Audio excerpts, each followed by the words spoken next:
बिस्मिल्लाहिर्रहमानिर्रहीम। लॉगरिथम के हवाले से ये हमारा लेक्चर नंबर 2 है। फर्स्ट लेक्चर में हमने बेसिक डेफिनेशंस बताई, बेसिस के हवाले से चेंज ऑफ बेस करने का तरीका बताया, वजह उसकी क्या थी।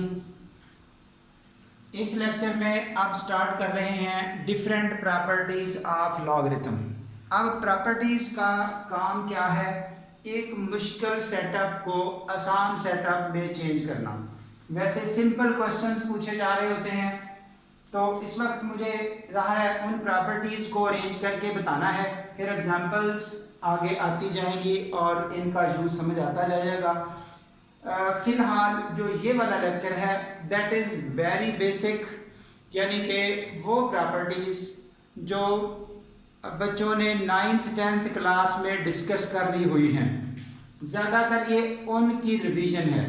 ज़ाहिर है जब हम लेक्चर्स अरेंज कर रहे हैं तो उसमें बिल्कुल इस चीज़ का ख्याल रखा जा रहा है कि जो बच्चा जब एक चीज़ को बेसिकली स्टार्ट करता है तो उसका सारा कुछ उसको आना चाहिए। ये नहीं है कि एक चीज़ बता दी, दूसरी मिस हो गई, तीसरी किसी और जगह से हो।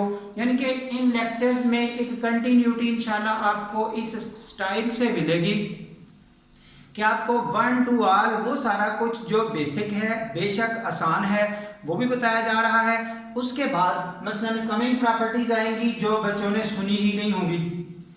जब आपको डिफरेंट टेस्टों में क्वेश्चंस डील करने पड़ते हैं तो ऐसी प्रॉपर्टी सामने आती हैं जो बिल्कुल आपके आगे से यानी कि नॉनसेंसी बात लगती है कि ये कहाँ से आई है, ये कैसे हो गया। एक शॉर्टकट रास्ता उनका क्या है, दूसरा उसका यूज़ क्या है। लेकिन उन मुश्किल प्रॉपर्टीज तक जाने से पहले अगले लेक्चर में इंशाल्लाह वो प्रॉपर्टीज शुरू हो जानी है। इन बेसिक्स का तो अंदाज़ा हो ना कि ये प्रॉपर्टीज भी होती हैं, ये ना हो कि इनका पता ही ना हो या इनका यूज़ किसी को ना आता हो, काम ना करना आता हो। तो उस हवाले से ये देखिए प्रॉपर्टीज लेक्चर नंबर 2। ये एक बात और ख्याल रखें, ये प्रॉपर्टीज अब तमाम बेसिस के लिए हैं। अब बेस डिफरेंट नहीं है, यानी कि बेस इशू नहीं है। जब ये प्रॉपर्टी अप्लाई करनी है तो बेस कोई भी होगा। ये देखिए लॉग ऑफ अगर ए बेस है, दो नंबर्स का प्रोडक्ट हो तो प्रोडक्ट सम में कन्वर्ट हो जाएगा, लॉग दोनों का अलग अलग हो जाएगा। जो बेस आपकी इधर है वही बेस इधर आएगी और वही इधर आएगी। यही प्रॉपर्टी इसके बिल्कुल सामने नेचुरल लॉग के साथ डिस्कस की गई है, यानी कि अगर ई बेस भी होगा तो फिर भी वही पोजीशन है, इधर ई बेसेस आ जाएंगे। सेम लाइन पर अगर क्वोशिएंट मौजूद हो, दो वैल्यूज डिवाइड हो रही हो, तो फिर लॉग उनका क्या करेगा, उनको डिफरेंस में कन्वर्ट कर देगा। Log of m minus log of n, base उसी तरह रहेंगे और इसके सामने ये ई बेस के साथ वही प्रॉपर्टी लिखी गई है। ये अगर कोई पावर मौजूद हो किसी जगह पर तो ये वाली पावर आपकी आउट हो जाएगी, यहाँ से उठा के इधर आ जाएगी। जब लॉग एक्ट करेगा तो वो लिखा गया है, बेस आपकी एज इट इज उसी स्टाइल से यूज होगी। तो इधर अगर देखते हैं यही प्रॉपर्टी ई बेस के साथ भी उसी स्टाइल से बताई गई है, ये बाहर आ जाएगा और बाकी एज इट इज।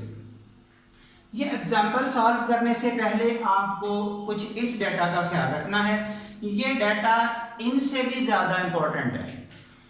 log 1 किसी भी बेस का हो, ये देखिए ए बेस भी लिख दी है, ए का मीनिंग कोई भी बेस हो।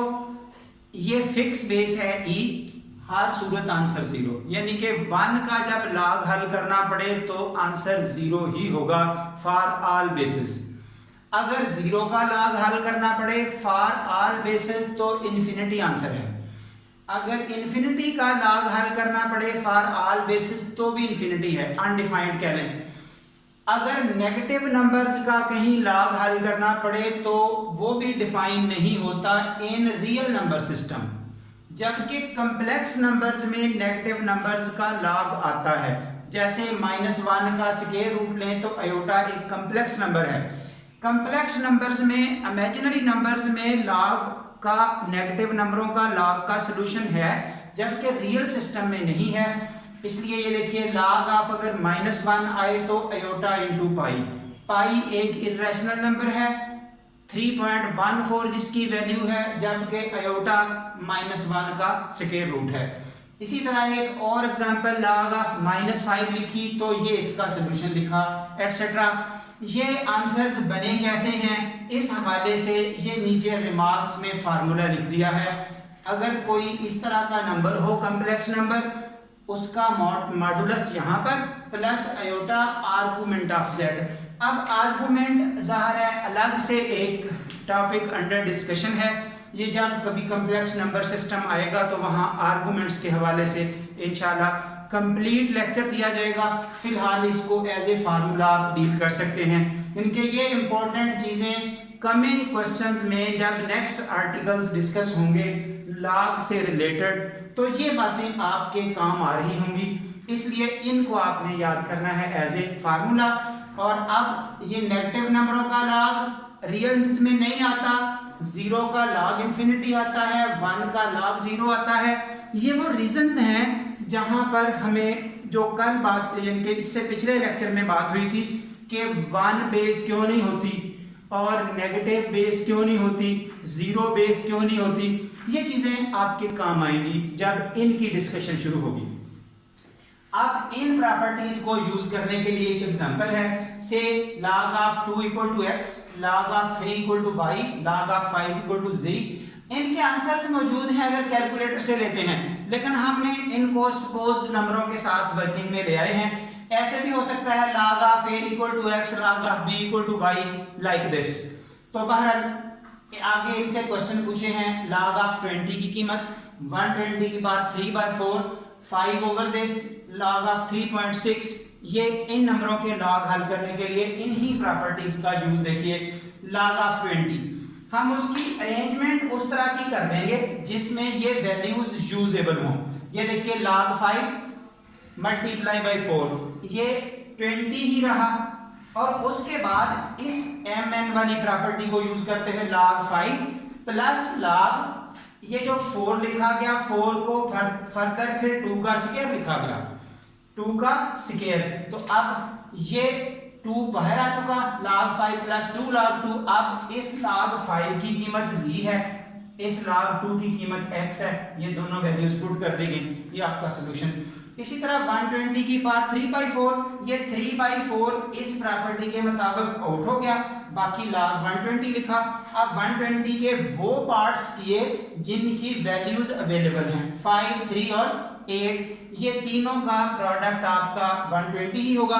फिर उसके बाद उनकी अरेंजमेंट की गई और अब प्रोडक्ट रूल के मुताबिक इनको प्लस करके लिखा, फाइनली सॉल्यूशन।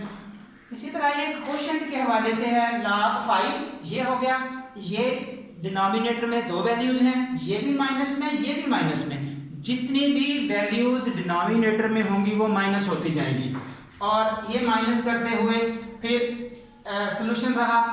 और ये एक पॉइंट में कीमत 3.6, इसका लॉग, अब 3.6 को लिखा जा रहा है 36/10, ये डेसिमल को रिमूव कर दिया गया। उसके बाद ये कैंसिलेशन हुई तो 18/5, अब log 18 माइनस log 5, फिर 18 को 9 × 2, और अब 9 + 2 - 5, जो भी प्रोडक्ट है वो प्लस में कन्वर्ट हो जाएगा, जो क्वोशिएंट है वो डिफरेंस में कन्वर्ट हो जाएगा, जो पावर है वो बाहर निकल के मल्टीपल बन जाएगी, और इसलिए तरतीब के साथ ये रहा इसका सॉल्यूशन। तो ये बिल्कुल वेरी बेसिक प्रॉपर्टीज हैं, यूज ज़ाहिर ज़्यादा हो रही होती हैं, लेकिन जब ऐसी प्रॉपर्टी से वास्ता पड़ेगा जो हमें पता ही नहीं है, वो इंशाल्लाह अब इससे अगले लेक्चर में आपको मिलेंगी एग्जांपल्स के साथ। वहाँ कम से कम इस तरह के मसाइल ना हो, इनकी बेसिस के इशू ना हो, ये छोटी छोटी बातें मसला ना बनाएं। वहाँ फिर प्रॉपर वो क्वेश्चंस होंगे जो आपने पहले नहीं देखे होंगे और आपको उनका यूज देखना है with best detail. Thank you very much up to this.